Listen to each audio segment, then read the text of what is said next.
Good afternoon, everybody, and welcome to a review of Tales of Wedding Rings. Now, we are covering episode 11, by the way, and we're almost done with this show. We are almost done with the season finale of Tales of Wedding Rings. Now, I want to jot this down for a bit. Here's the thing we gotta look back upon the Tales of Wedding Rings. Ring of Light, just a normal girl. Okay. Nefertiti, you got the elf, a shut-in elf girl.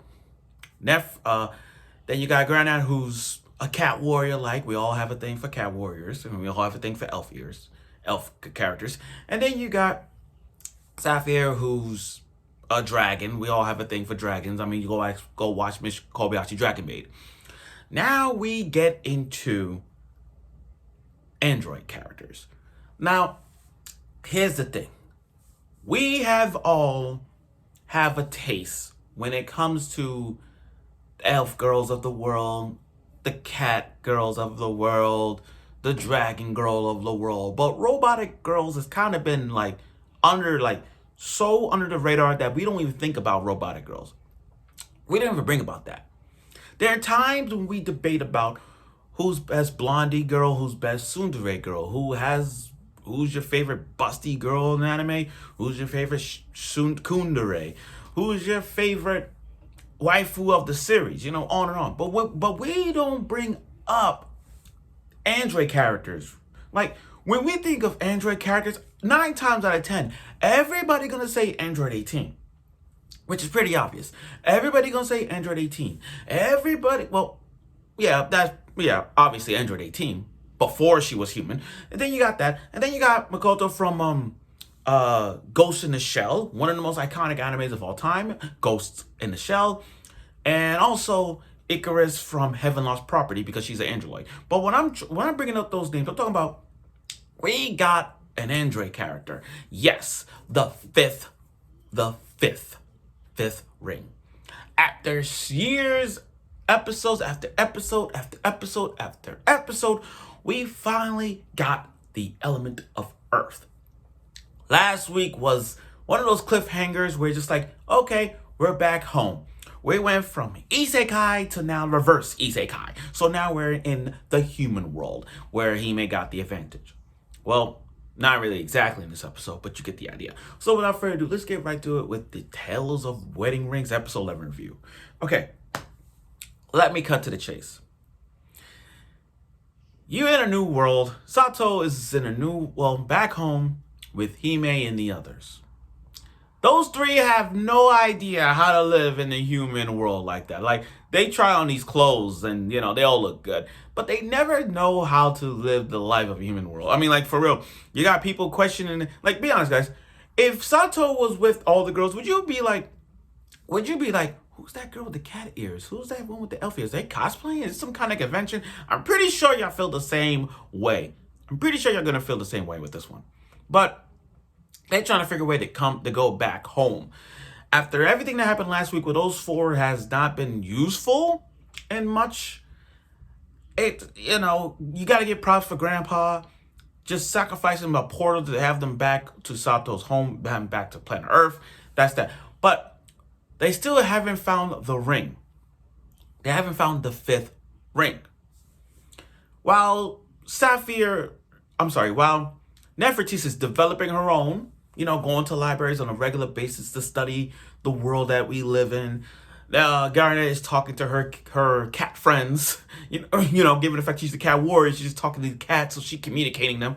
And Sapphire is just chilling, lazing around her home, not doing nothing. Now, Hime and Sato relationship is getting there. Well, it has been getting there. Let me just scratch that. Out of nowhere, the 5th element girl appeared. Amber, the element of Earth. Let me make this now clear. 4 of them are isekai characters. I'm sorry, 5 of them are isekai characters. 4 of them already in the isekai world. 1 has been on Earth the entire time. In a shrine. So, Nefertiti isekai, Garnet isekai, Sapphire isekai, Hime, I mean, if you want to slide Isekai, because she was born in an Isekai role, give her that. And then you got Hime. I'm sorry, yeah, Hime. Then you got Amber, who's been in the human world all her life in a shrine, waiting centuries and centuries for it. So Amber is the ring princess of Earth, but she was created by the dwarves. So she's a recreation of the ring of the Earth princess. The dwarves, before they died, created her. So it's just a replica. She's a replica of the princess. So Amber, for my first impression of Amber is that what's her role? Is she gonna be like Sapphire way? Is she gonna be like Nefertiti Garnet?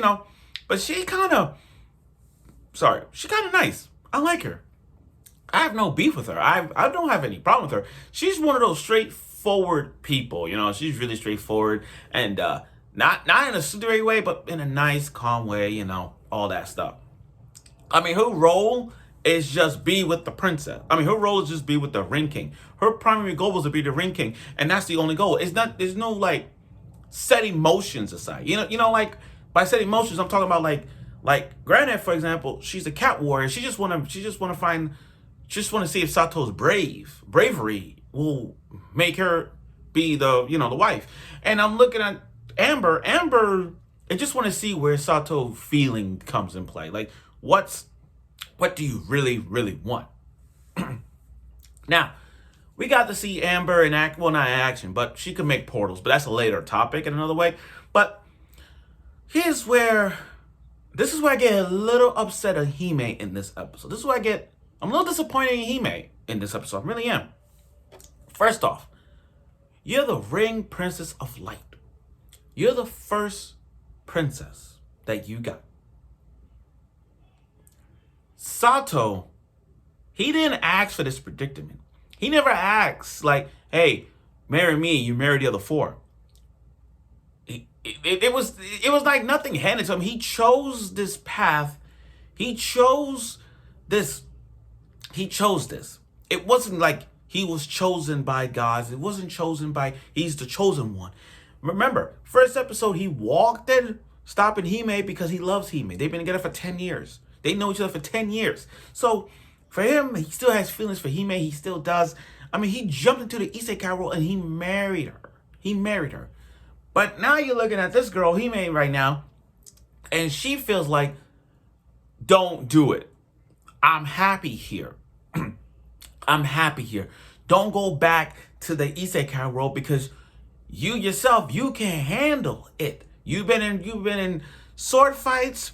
You almost died multiple times and all that stuff. You can't handle that. It's safer here because it's safer in the real world than it is in the Isekai world. I mean, let's be honest, guys. Would you rather live in the human world or in the Isekai world? I mean, on the one side, yeah, you get dragons and goblins, oh my, and all that. But at the same time, though, you get your harem. While on the human world, yeah, it's a peaceful life. You get to shop and all that stuff. But also, there's more violence out there than it is than the Isekai world, if you think about it. I mean, like, there's more violence in the human world than it is in the Isekai world. And at least in Isekai world, you're all bulked up. You got your girls with you. You got your armor with you. You got your sword, your weapons, etc. So you'll be good. You'll be good. But Hime doesn't want that. Hime was just like, let's stay here. I know Grandpa gave us a lot of money. He helped us out. But I want to stay here. And I'm like, you forgot the goal was to find the fifth ring. I mean, it's like Hime forgot the goal since day one. She forgot that to save the world, to defeat the Abyss King, you gotta go after the 5 rings. And she forgot. She forgot, like, Hime, what the hell? You forgot. Now, you gotta give Sato growth unlike any other. You gotta give him growth. His growth gets better and better every time.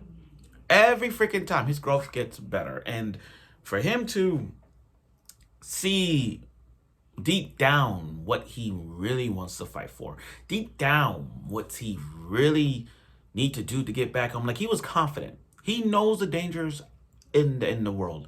So he knows what he has to do to make everybody happy, because deep down he knows the others aren't happy. He knows that they want to go home. So he wants to do it. Now, again, we're not surprised. We're not surprised that cock block once again. Just when Sato and Hime were about to do it again, well, about to do it like rabbits, boom, here come Amber. And I like Amber's personality. She's like, oh, sorry, did I interrupt it? Because she opened the portal to back home. But are we that surprised about Sato and Hime being cockblocked? We're not surprised. How many harem animes have you watched where the first girl and the MC were about to do it, like right about this, cockblock? I mean, like, are we that surprised? That's kind of like, it's reminiscent to Rosario Vampire. I remember Rosario Vampire. Remember this? Remember when Mocha and Skune, we got on the bed, and then here come Kurumu, Mizure, and Yuki just got there. You know what I mean? Cockblock. No matter, every time, this happens every time in a harem anime, where the first girl that the guy gets, and the MC, just when we're about to do it, cockblocked. I mean, are we that surprised? I'm not, because I knew this was coming. Like, yeah, we're a little minutes away, something's happening. So, now that Sato got 5 rings now he got all 5 rings. It's safe now, with 5 rings, he got to face it. The world is Sato is going to step up his game. Now, here's the big question. I know next week's the season finale, but here's the question that I should be asking myself, or asking you. Where is Amber at? Just by looking at her, just by appearances and her debut and what she'd been doing? Okay, I'm going to be honest with you. I got Amber 4th. I got her at 4th right now. She is the 4th best girl. I mean, I got Nefertiti as 1. I got the elf girl at 1. 2, I'm going to say Granite. Granite is 2. 3, I'm going to give it to Hime. 4th, I'm going to give it to Amber. And then 5th is Sapphire. Those are my 2 cents. Those are my 2 cents in terms of like ranking of who's best girl. But yeah. So, oh, and by the way, here's an update. I'm getting requested about watching Usagi Drop. And so far, I'm on episode 2. I got a bad feeling. By the time I finish Usagi Drop, I got a bad feeling about it. So get ready for my review of Usagi Drop when I get the time to do so.